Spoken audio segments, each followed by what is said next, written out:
There's a quote by Master Ugwe that says, "Yesterday is past, tomorrow is a mystery, and today is a gift." And that's why it's called present.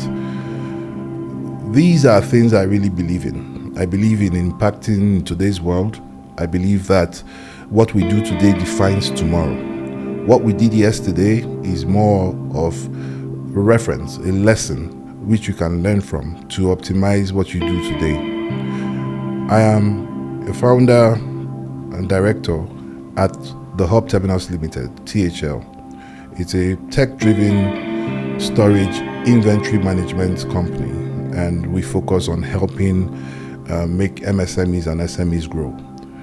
I've been in the industry for over 2 decades, and within that time, I've learned, I have unlearned, and I've relearned. And it's time for me to begin to impact on people's lives and begin to share my wealth of experience with people.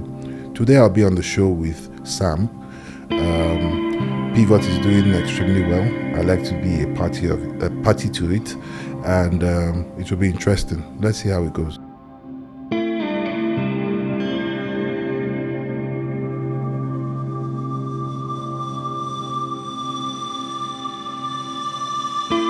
Good day, everyone. Welcome to Pivot Point podcast. Glad to have you here, and glad to have also my partner in crime today, Jayson, is going to be with us. Today we're going to talk about logistics, and the future of logistics and how the business is evolving, and what does the future hold. They say the word, love makes the world go around.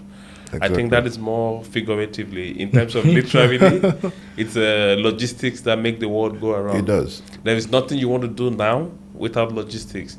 If you have a fashion business, it is not where you have the raw material that the finished product appears. Yeah. Between the raw material and the finished good, there's a gap in there that is covered by logistics. Yes. And if you have a restaurant business, if you order for food from Europe or from items from Spain, you're not going to serve it, and somebody has to bring it to your place before you process it. Yeah. And this is why I believe that logistics literally makes the world go around. And that's why we are having this discussion today with Jayson. Jayson has more than 2 decades of experience in the subject that we are discussing.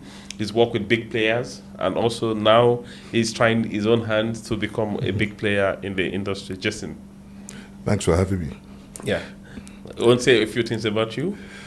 Okay, I would say I think you've really said a lot, but I would say that I'm an entrepreneur, a founder, a business leader, and a logistics professional. Mm-hmm. I started with FedEx. I worked with FedEx for about 22 years. That's over 2 decades. Mm-hmm. Before I left to co-found the Hub Terminus Limited, which is a tech-driven storage and inventory management company. Mm-hmm. And it's been fun. There's nothing as good as you having fun working. Absolutely. I'm sure you have lots of fun. My first reflection would be working in a big established company where processes are defined, infrastructures are in place, and then trying your own hand in something much smaller, but creating a distinction for yourself. What is the big difference between those two words? Well, big difference is that one is established and the other is not. It's almost non-existent, right? There are 3 things that make a company: people, culture, strategy. Right. Once you have them in that order that I've placed them, you have no problem. People obviously more important. So you talk about capacity, you talk about knowledge. They will be the ones to build this infrastructure that we're talking about. They will be the ones to build the policies and drive it. And when you have a culture, then strategy is simple. It is now, how do I play and what do I need to do? The difference really is that nobody teaches you how to start up a business. Yeah. So building a startup is not just only ingenious or innovative, it is also a daring process which comes with loads and loads of challenges, from personal to people to government policies and all that. So I guess probably the first step would be to get a market fit product or solution. Yeah. Is your solution trying to solve a problem? Is it bringing gains or is it solving problems? This is where you create your distinction. This is where you create that's your value proposition. It first starts with the concept. And this should be tested in a BMC, which is a business management canvas, which shows you the steps or the directions you need to go. Because first, you say you have a business idea, which is nice. The next thing is, who are your customers? Customer segment. Now, you have to first bounce your idea off the customers to know if that is really what they need. During the time of bouncing this is where you may need to pivot. Sorry for using your name, but that really is what it is. You pivot your idea to fit what the customers need. Because you realize that for every new technology, for every new product that comes out, we barely use 10% of it. True. So starting something does not necessarily mean feature dropping, putting 5,000 features that are not needed. We are talking here about adaptability. Oh, yes. Create a solution, but be flexible to change based on the customer needs. Be very flexible to change. Without flexibility, sometimes flexibility alone makes the difference in your business. Absolutely. Yeah. That's very interesting, and I'm going to come back to that. Before then, you said something that I consider very profound. Okay. You said starting up a business, you need to think about the people, the culture, and the strategies. But you also know working for big companies, and you mentioned for 22 years working in a big organization, it's the reverse. Yes. Big companies, they think about the strategy, the culture, and the people. And here, for a startup, you think first people, and then culture, and then strategy. Why is that? Because to a large extent, people have already built from people, culture, strategy. So you're at a place now where strategy is almost more important, because that's almost the things that keep you going. One, you already have the people, so you really can't change them. What you can do with people is to train them, so they fit the current market structure, right? In terms of culture, you will definitely always modify. It evolves. Yeah, it evolves, because even if you don't change it, it will change itself. By nature. By nature. Now you're having Gen Zs and Gen Alphas, and these things will come and they will change. And you cannot have these same people who were recruited 20, 40 years ago to still remain relevant in today's world. So it has to be a mix of things. So the reason why they focus on strategy is because it is strategy that positions the organization, right, in a place where it can be better than competition. Competition. But it still requires people to drive that strategy. So while it looks like strategy is in front, without the people, strategy will not be there. Bravo. Yeah, so it comes back to people, culture. So what you're saying is the big companies, they put strategy in front because they try to create a distinction, but at the end of the day, it's still people. It's still people. The quality of the people you have. It's like football. It determines. It's like football. Oh, yeah. If you say Real Madrid versus Manchester United, who is going to win? First, I'm going to say who is in the team. Exactly. And if I look at the squad list, I'm going to say Real Madrid is going to win. So you are saying even in business, it's so. Even in business is so, because you first of all need to look at the people on that squad, number one, before you now look at the playing pattern. So how do they want to play? Is it defensive? Is it offense? Right? So these are the things that really matter. That's why people will always be one, irrespective of big or small. It's difficult to argue with your logic. With your logic because at the end of the day, I believe you're right. If you're going to win or not, it depends on who is in your team. If you have the right people, you are most likely going to win. Now, the other team may also have good people, and that's where strategy comes in and make the differentiation. That's very insightful. So culture will be then the discipline. Yes. How disciplined have you been? Yes. How have you been partying when Training, people were exactly, training? your discipline, everything. Bravo. That's where Bravo. culture comes in. I fully agree with you. Yeah. I fully agree. When you were introducing your business, you spoke about tech-driven solutions in logistics. Can you explain that a little bit? Okay, I said we had started a tech-driven storage and inventory management company. While working in FedEx, I managed. I built the subsidiary that was in charge of e-commerce. Okay. So I understood customer pains. I understood where they were. So it wasn't. It was a no-brainer for me to decipher the area within that ecosystem where I wanted to play. Okay. Because a lot of people see deliveries as the major money maker in logistics. So, that's not so true. It's the most visible, but that it comes with too much pain and a lot of losses. Because you refer to the physical delivery. Yes, I'm talking about the physical delivery now. But what we decided to do was, understanding the complexity of logistics, we decided to focus on inventory management. So what we basically do is that between when a customer places an order and when that order is delivered, the complexity around picking, packing, processing, visibility, and all of that is what we do. So we just take out the issues that you're having, the challenges you're having, because we are professionals, and allow you to focus on growth and sales. Yeah. You know. And you do that with technology. We do that with technology. That's the edge we have over competition. We couldn't have started it without technology. One, you have an order management system that gives you real-time visibility on everything. Yes. And number two, it gives you as a customer convenience. You're happy. Yeah. You can't be out of stock without knowing. Yeah. So if you get out of stock, it means that you haven't replenished, right? Yeah.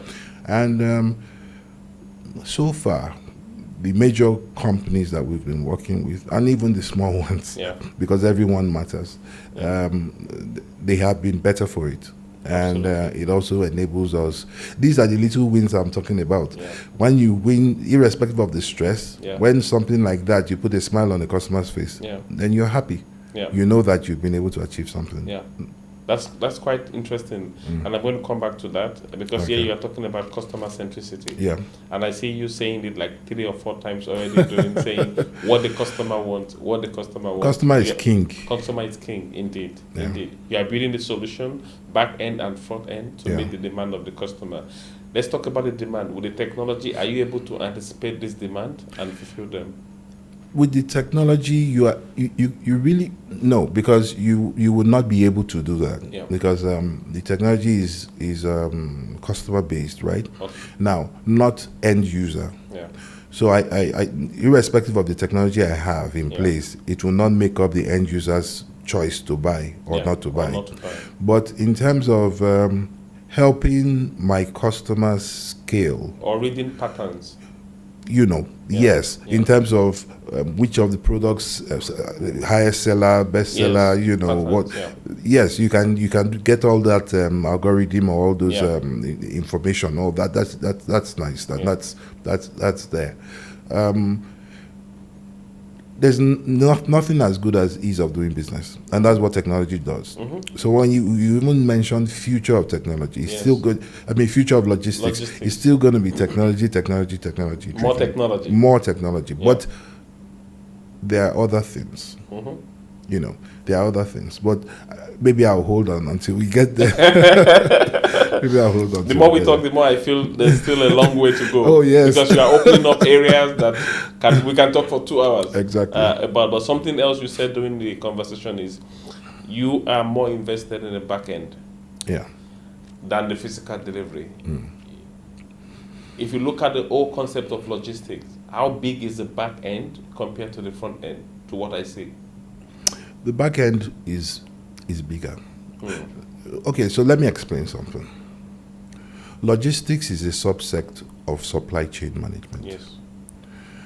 Supply chain management has, processing, manufacturing, procurement, and all of that.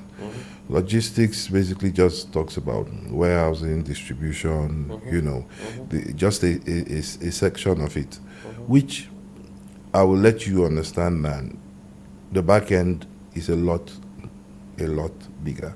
Because without that planning, without that putting the processes in place, you can't see the front end. Yeah. The front end is the end part. That's the delivery part. That's to consumer. Yeah. But there's a lot that happens within that chain, and that's why it's called supply chain.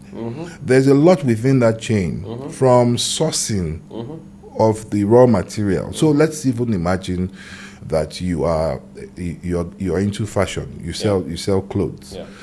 You first of all need to find out where you're going to buy it. That's logistics. There are people who do that, right? You now need to find out how you're going to transport it, which has to do not just the movement of it, but clearing also is important. Clearing and documentation, that's important. You're also going to look for where to keep these items. Storage. Yeah. And you're also going to think of how you're going to make these items available to people. Nobody does brick and a lot of people still do brick and mortar, but for small businesses, or rather micro, small and medium enterprises, you will realize that a lot of them are online. Yes. So you need to find an avenue or a way to project these items to people. Yeah. That's also logistics. Yes.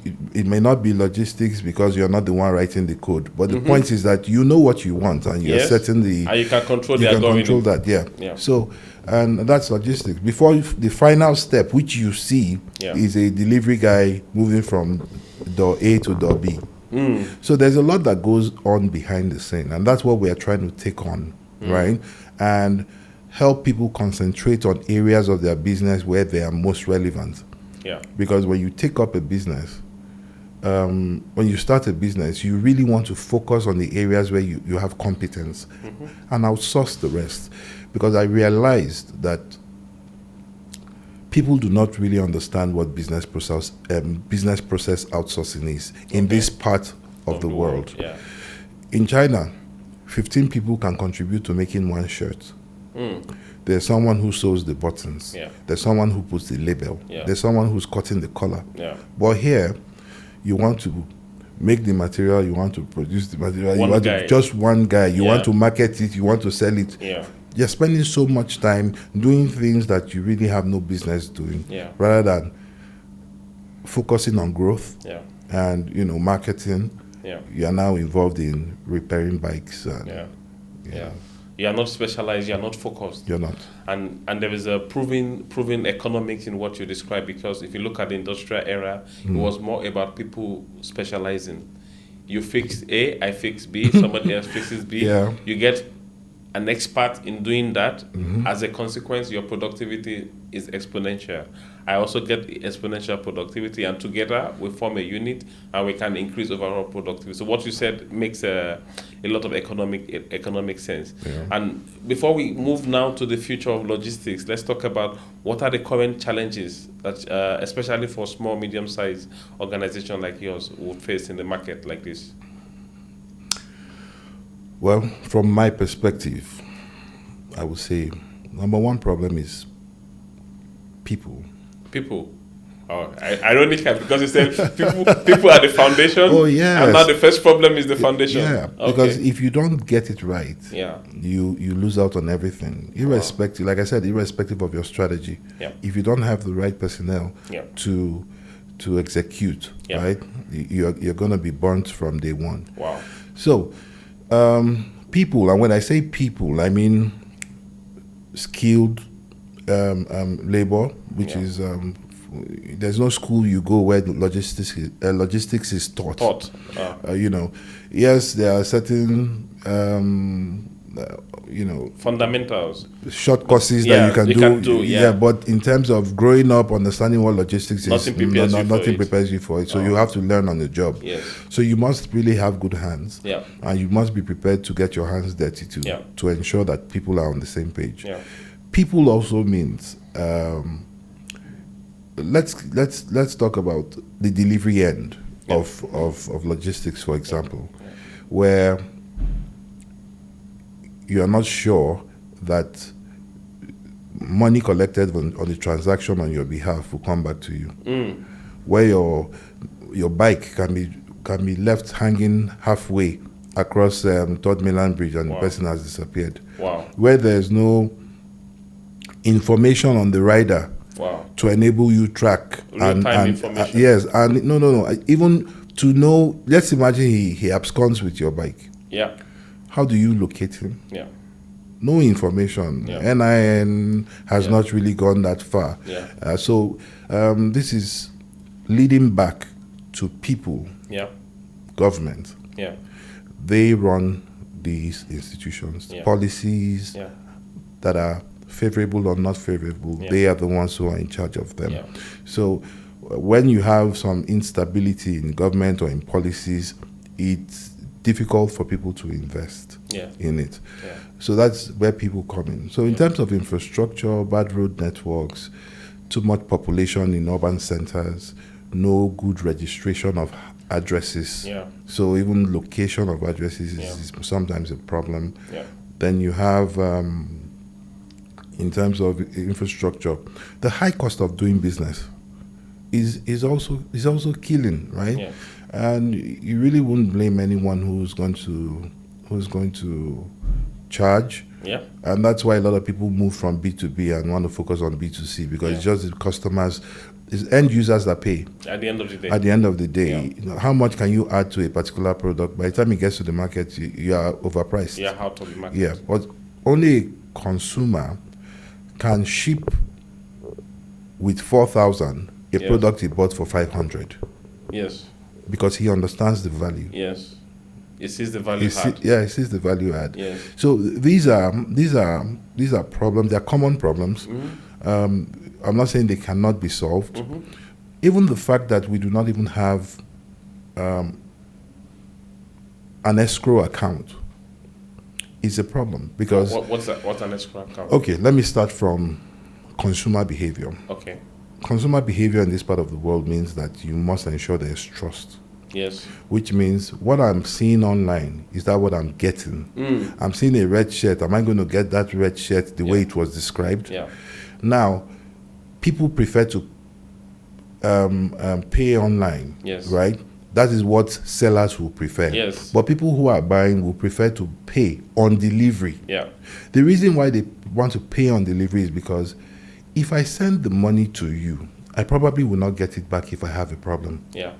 But with an escrow account is an individual or an entity that is intermediary, like PayPal. Yes, exactly. Yeah. Have an intermediary where you put in money. Yeah. They hold the money until the customer confirms everything is okay. Then they release the money to the seller. And even if it's not satisfactory, you are sure your money can be refunded. Yes. Yes. So these are little things that make businesses grow or thrive. Yeah. But now you have a lot of pay on delivery, and that's where you also have the same people collecting money for payment and not remitting those monies. Not remitting those money. So there's a lot of... it's part of infrastructure, but also bordering around trust and consumer confidence. Yes. So when there is no trust, I cannot pay easily online, and when there is no consumer confidence, I'm not sure if what I saw is what I'm going to get at the end of the day. And that also brings me to investments. Yeah. How many venture capitalists actually invest in logistics? Most that you see fintech everywhere. But how many people really invest in logistics? Logistics is more of brick and mortar, right? Yeah. Added with technology to smoothen out the rough edges. But I was coming to that. Okay, but I was coming to that because it's capital intensive. No, it is capital. Logistics is capital intensive, and when I talk about the future of logistics, then we talk about the future of other businesses. Yeah. Like hotels, like taxi driving, is it Uber or Airbnb? Yeah. Will you see the same for logistics in the future? Like somebody puts the infrastructure, and then other people write on the infrastructure to provide solutions. Yes, it's already there now. We're having this conversation, and it's already there. It's already happening globally. Okay. But unfortunately, we find it very difficult to adapt quickly to these changes over here, right? Yeah. But it will come, and it comes with a lot of comfort. It comes with a lot trust in the system. Logistics is going to be app-driven, mainly. Yeah. So you're going to have, you're going to see one app that has multiple. So you can buy, you can ship, you can do everything in one place. thing in that marketplace. Yeah. That's But in other markets, they're there already. They're already in China, there. In the US, most likely in the US, but definitely in China. Yes. You can get one app, all solutions. All solutions, one app. And Multimodal transportation too is another area where we have not taken advantage of. Yes. Because there are places where you cannot really access without having to either go by boat.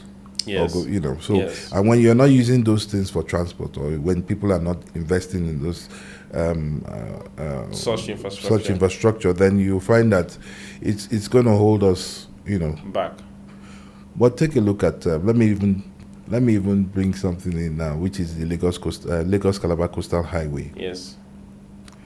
It's a 750 kilometer stretch, right? Yeah. Which means at 100 kilometers per hour, I'll be in Calabar in 7 hours. Yeah, 7 plus hours. Yeah. Which means I will be in Benin in 1 hour. Yes. So imagine what that does to logistics. That's the underlying power of infrastructure. Yeah, that's the power of infrastructure. That's why you find it. You see that connectivity is key. Yes. One, I don't need to go by air. Yes. It reduces my cost of transportation. Yes. And even if I have to send something to Benin today, I can still deliver today. You can go at breakfast and come back before lunch. Oh yes. That's the way it is. So imagine you have the Calabar Lagos Coastal Highway done. Yeah. And you have the one connecting Niger. Yeah. And you have those ones linking the north and south. Yeah. Then most of these issues will not be there. Easily phase out. Then we've not even talked about railway, which is another major part for logistics, and that is part of the reason why logistics is so expensive. Yes. Because with railway, you ship more goods, you ship heavier goods with ease and reduced cost. Yes, but if you look at the story of Amazon, Amazon thrived on the American Postal Service. The Postal Service was in existence, just wasn't used by an entrepreneur. Yeah. And when Amazon came, Amazon thrived on existing infrastructure. You are saying one of the biggest underlying factor in logistics, apart from people, of course, is the infrastructure, and I fully agree with you. It is. I fully agree with you. They didn't just rely on the U.S. Postal Service. They also relied primarily on companies like FedEx, DHL, UPS. That had set infrastructure. Exactly, because and that's why you had different prices. You set price for based premium. on your delivery in 3 days, or I can also bring it to 1 week. And you pay for it. You pay for it. That's your choice. This is good. Yeah. This is good. And this is the element that we don't see easily when we talk about logistics on a big scale. View. Yes. Another thing you spoke about is technology-driven solutions. And I want to go to that. I want to dive into that a little bit, because now the common thing in the mouth of everybody is AI. Yes. How do you see logistics and AI in the future? Well, it's a symbiotic relationship that you cannot take anything away from it. Currently, you already have robots doing the things that humans should do in terms of warehousing, storage, recording. So it's already there. Yeah. I run a semi-automated facility here in Lagos. So I understand what it is. Yeah. As much as you need humans to still do the job, give the request and all of that for the robots to work, it's important, because you cannot expect humans at the pace at which we are going to do each other because these jobs are dexterous. These jobs are tasking, moving up and down. So these are the things that you can actually give out to robots to do. Will I say that having humans there is a bad thing? No. It still creates employment. It gives people opportunity to feed their families, and there's nothing as good as personal touch, right? The emotions. But AI and technology, they are inseparable. Yes. inseparable. And with time to come, then you will know that almost every single thing you do, because even right now, like I said, it's semi-automated. I'll give you an example of why I say semi-automated. You go on a website and you click that you want this purchased. All that information is taken back end and processed, not by a human being. Yes. Right? It's taken and processed. Then the next step is picking, packing, and delivery. The only thing that AI would not be able to do is to deliver for you. Yes, at the point where we had drones and stuff, but because of security, line of sight is important. Yeah. You cannot fly a drone for so far because you need licenses. Yeah, you need a license to do that. So these are things that will be limited. But in terms of improving visibility, improving convenience with regards to having to give you feedback. Yeah. That's important. Faster and even better. Yes. Interesting. That's important. Interesting. You see, the AI topic for me is always very interesting. And when I talk to people, they have the idea that soon we will not have jobs anymore and AI is going to take everything. I have a different view from that. But then I would like to get your view also in the logistics industry. Will there be a time where all the back end is taken completely by AI? Or there will still be jobs for people? Or there will be new jobs for people? And this is always my reflection that even if AI will take your job, you're going to have another job. And what you need to do is to be able to learn something else or do something differently. How do you see the logistics industry evolving with AI in the future? Well, AI has its limitations, and except you are not relevant as a person, your job will always be at risk. Not just to AI, but to somebody who's better. Yeah, right? True. Yeah, true. So you have to relearn, unlearn sometimes. Bravo. That's for sure. There are certain things, like I said, some dexterous task that you can cede to AI. Yes. There are some communication experiences you can cede to AI. Yeah. Okay, you have a problem, you call. Or you send a chat. Yeah. A bot is responding to you and asking you, but at a point you realize that the bot still hands you over to an agent. Yes. So what does this do? It reduces the pressure on agents. Yes. It reduces cost. Yes. It may also be capital intensive to get the AI functioning or the bot functioning. But with time, you see that it reduces pressure because you're also trying to balance your work ethics, professionalism with the expectation of the customer. Of course. The customer wants prompt responses. Yes. While you are on the phone and they're telling you to hold on, for example, you are hearing the ads. Playing on the background. A human being will not do that for you. No. Yeah, even though they try, but when you have something that you really want to push out, then you have to rely on AI. Yeah. You must rely on AI. If you are a business that wants to grow with the time, you must rely on AI. But not for everything. Not for everything. AI will not come to you to sell my business. No. I have to do that. So even if I don't do it physically, I probably will do it virtually. But that virtual part of it is the AI that we're talking about. Yes, obviously. So why am I saying all of this? You see that on most sites now, even if you want to buy a refrigerator, you can view it in 3D in your living room or in your kitchen. Yes. You can actually walk into a shop now augmented reality and put on attires and see if it matches your color tone, taste, your color tone, and your all style, of that. and everything. So these things are happening, but it will not happen with the speed at which we think. Okay. It definitely won't. Take a bit more time. It will take a bit more time, and that's why you see that the government also tries as much as possible to regulate. Yeah. Because while you are asking about jobs being taken, it's the responsibility of government to provide jobs. Yes. So they also do not want people to go jobless. Unemployed. Yeah. Yeah, because it creates other economic pressure. Yes. Lower taxes. Major. Yeah. More retired people. more higher cost of And healthcare. more criminals. I know, obviously.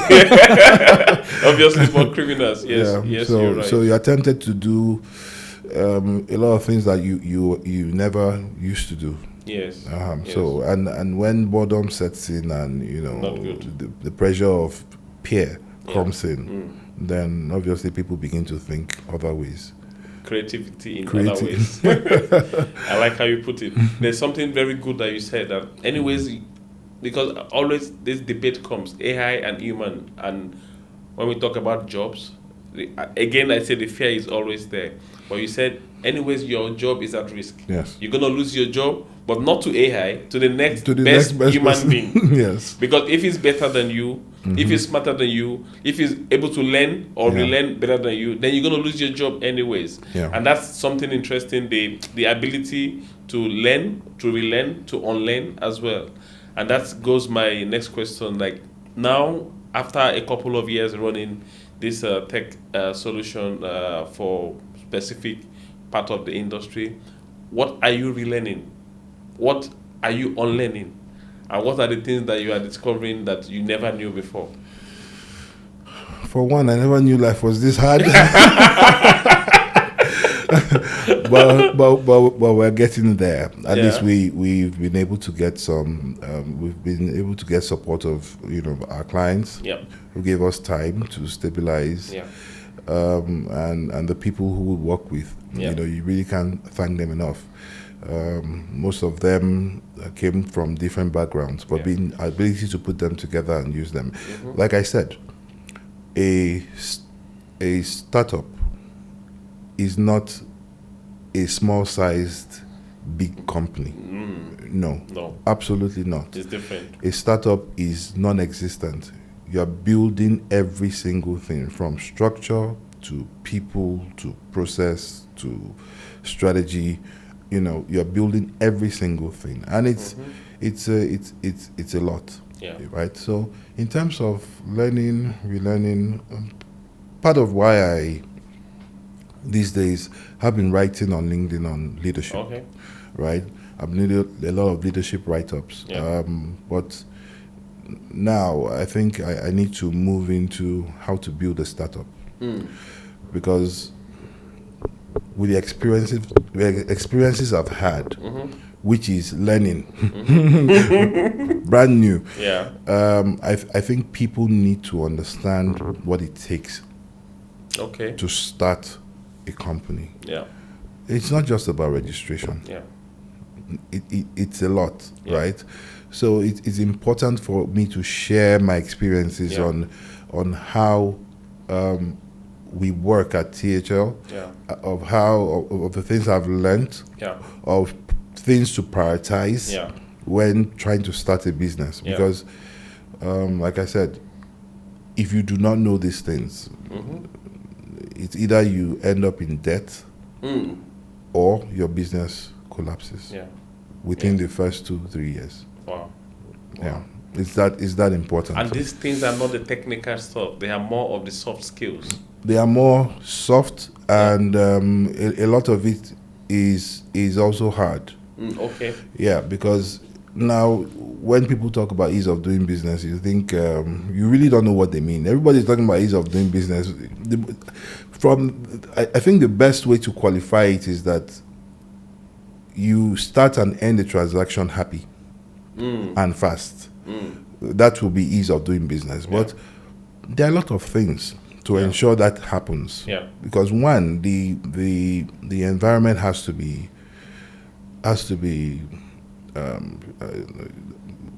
for lack of the right word, I'll say habitable, right? Conducive. The environment has to be conducive. That's one. Number two, policies have to be favorable. Taxes have to be okay, because at the end of the day, you're not really working to pay tax. If you spend all your money paying tax and running the business, how do you survive? Because you're pressured with lights, you're pressured with gas, you're pressured with almost everything. So it takes a lot to be able to get out of it, especially when you do not have the right support in terms of funding. Even when you go to the bank, double digits at incredulous rates, are you coming know. at you. And even if you go to places where you can get 1-digit Yeah. rates, it probably takes a year for you to even get To an process it approval. out. Yeah. So where would you be with that time? Yeah. If you had that time, you wouldn't even go there in the first Exactly. place. So those are the things you need to have in place and understand, you know, before you test and test and test your concept before you venture into anything. These are things, because like I said initially, with all the experiences that I have gotten working out of FedEx and other companies that I worked with, nothing prepared me for this. Nothing. This was a shocker. Wow. So I learned, Yeah. you know, perseverance is key. Yeah. So even when you're struggling, creditors are coming and all of that, you just have to remain focused. Yeah. Believe in what you set out to do without changing. Yeah. Now you change, you pivot when it is necessary, when it is consumer driven, when it is flexible. you know, you have to adaptive. be flexible. Yeah. But in terms of your focus, right? I'll give you an instance. When we started, our major plan was to work with MSMEs. Okay. Work with a lot of MSMEs and give them, you know, opportunity to scale their businesses. And then the new administration, the floating of the naira, subsidy cabin. Overall cost went off. MSMEs disappeared. Yes, overall cost went out of the roof. MSMEs disappeared because they couldn't. You couldn't predict what the naira and $2 would be. Yeah. You couldn't go to China to buy things and come back and sell. And so, where did that leave us? We never pictured that. It wasn't part of the plan. Even when you're going to prepare for, you know, ups and downs, you didn't. Nobody saw this coming. Yeah. We had to pivot to more structured organizations that have at least a sustainable supply chain or ecosystem, you know, in terms of working, and that's the reason why we were able to turn the tide. Yeah. If we had stuck with our ways of saying these are the people we need to, then we probably would be different results. Out of business right now. Obviously. That's interesting. That's interesting to know how you are able to stay adaptive. Yeah. But the one thing you keep saying is the amount of resilience needed to survive day to day. Yeah. You said nothing prepares you for this. Basically, you don't know what's coming at you. You need a lot of courage, but also resilience. So my next question is, what keeps you going? The fact that tomorrow will be better. You have the belief. I have the belief. You have the belief. Yes, I do have the belief. I am very positive and optimistic in my thoughts. Yeah. I'm focused with the direction that we're headed. Yeah. I know it's not easy. I try as much as possible not to take on too many tasks at a time, because it makes you lose focus, and before you know, you're putting pressure in wrong spots. Absolutely. And so I think to a large extent I can breathe because I've been able to set up my team. Yes. And my team is I must commend them, you know, because we really can't do anything without them. Getting the right people to work is so irrespective of the technology you have, without the right people to manage expectations, to do the right things at the right time. At the right time. You're always going to have it, rough. Not easy. So to understanding that we are alive and there's hope. Understanding that tomorrow comes with its own challenges, because no matter how settled you are, you still will have challenges. You have a challenge tomorrow for sure. So these are the things that really keep one going. Celebrating small wins. Yes. No matter how bad it is, find small something wins. to Celebrate. Yeah. That's very good. That's basically tips for living day to day. Oh yes. As a small business owner. Yeah. You have to celebrate every day now, because without today, there's no tomorrow. Yeah. There's a quote which I wrote on LinkedIn, which said, "Yesterday is history. Yesterday is history. Yeah. Tomorrow is a mystery. Tomorrow is a mystery. But today is a gift. Wow. And that is why it is called present." Wow. So, understanding that you have to make the best use of today. The gift. Yeah. Yesterday is fine because it comes with a lot of references and learnings. Yeah. But you don't worry about tomorrow. Try as much as possible to stay relevant. Focus on the today, on the gift that you have, and prepare for tomorrow. So that's it. So whatever happens tomorrow, the shock wouldn't kill you. Yeah. Because you have prepared for it. Yeah. There are certain, at least before the rain fell today, we saw the signs. Yeah. Something can come like that. Yeah. So those are the things that make today count.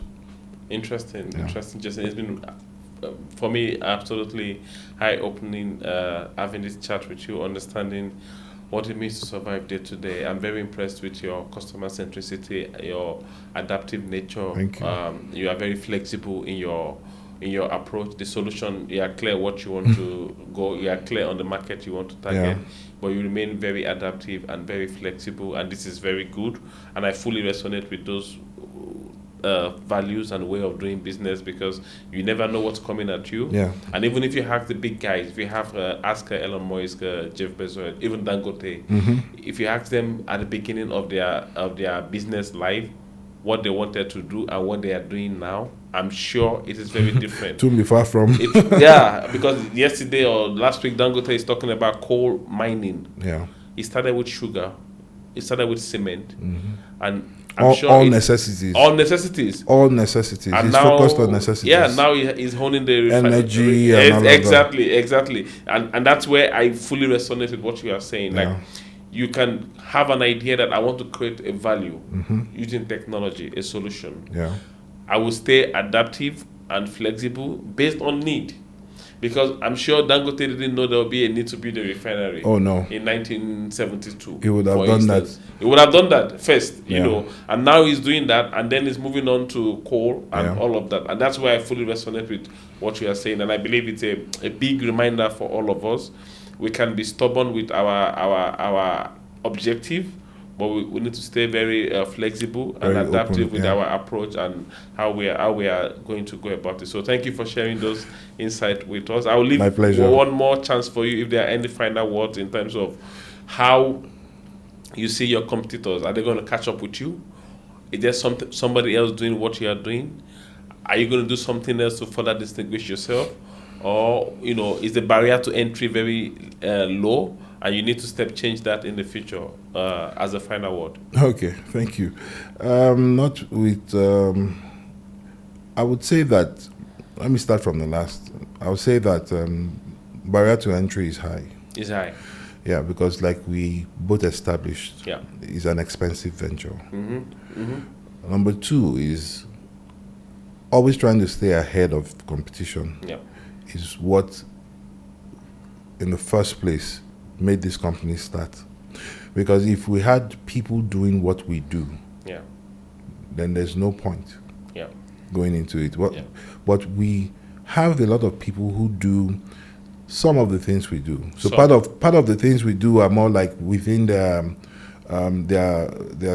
ecosystem, right? Yeah. Or the chain of events that happen, which means if a courier company now needs to ship, they first of all have to store, maybe for a day, for 2 days, pack, consolidate, pack, and ship. Yeah. But that's really not where we are. So in terms of staying with competition, some of the things you mentioned earlier, keeping one step or staying one step ahead of competition is key. Yeah. And what are the major stepping stones that you can use? One is the things that we've been talking about. flexibility. Absolutely. Flexibility in terms of price, in terms of process, in terms of, because nobody likes to work with a company that is straitjacketed. Yeah. People want you to be able to adapt to their changing needs on a daily basis. Yeah. Getting the right people, train them properly so that they are able to make positive impacts, in every single thing that they do. Because our philosophy is people, process, and technology. So those founding blocks are things that are, one, keeping us ahead. Technology keeping us ahead.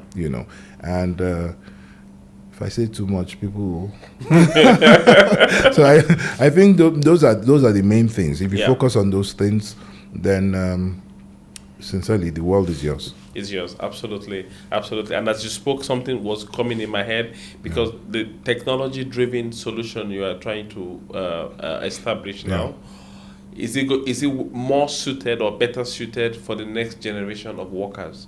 Because at the beginning, we were talking about the Gen Zs before we started the recording. Yes. And then you were talking about how they're going to survive in the world that we walked in and we thrived in, as an example.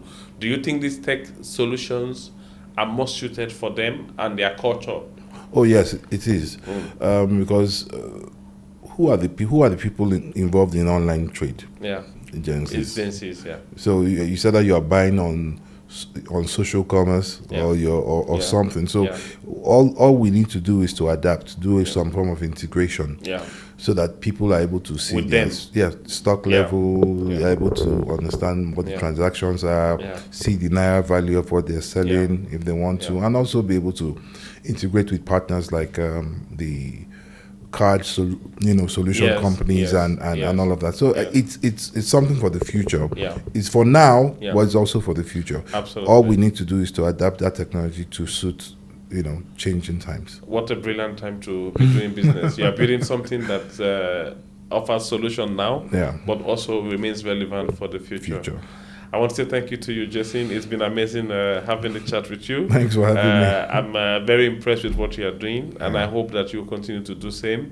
And I believe you have, let's say, the right ingredients to cook the future that will bring beautiful taste and aroma to a la carte. A la carte. Even better, a la carte. Whatever you want. Thank you very much, Jayson. Thank you for having me. Nice to chat with you. Same here. Yeah.